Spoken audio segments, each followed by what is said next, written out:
Welcome to Method in Madness. Now you know what are the 5 essential questions that you need to ask. But now, let's get to writing the actual speech. So today, we're going to talk about how to make that structure. Method in Madness.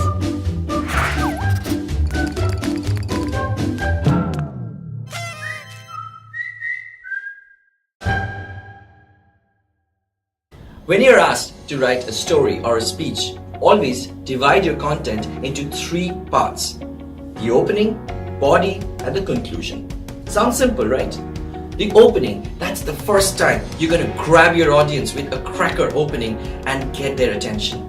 The body is actually the meat or the research and all the work that you've done. And the closing is the last way you can leave a lasting memory and impression on your audience.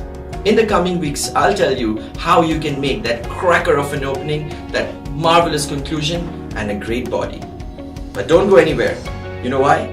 Because it's time for Expression of the Week. Dear friends, welcome to the Expression of the Week.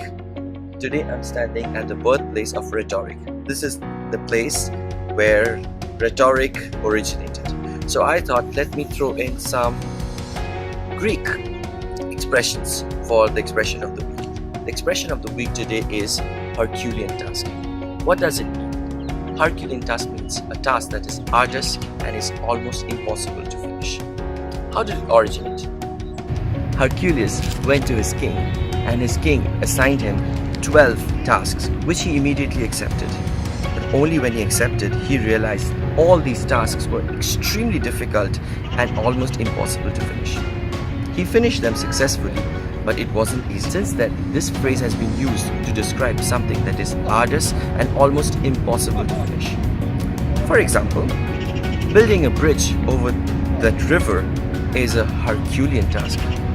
Finishing this current assignment by end of today is a Herculean task. So ladies and gentlemen, if somebody gives you an impossible task to finish, you know what to call it now.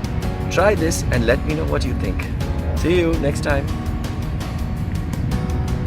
Hi, welcome. How am I looking today?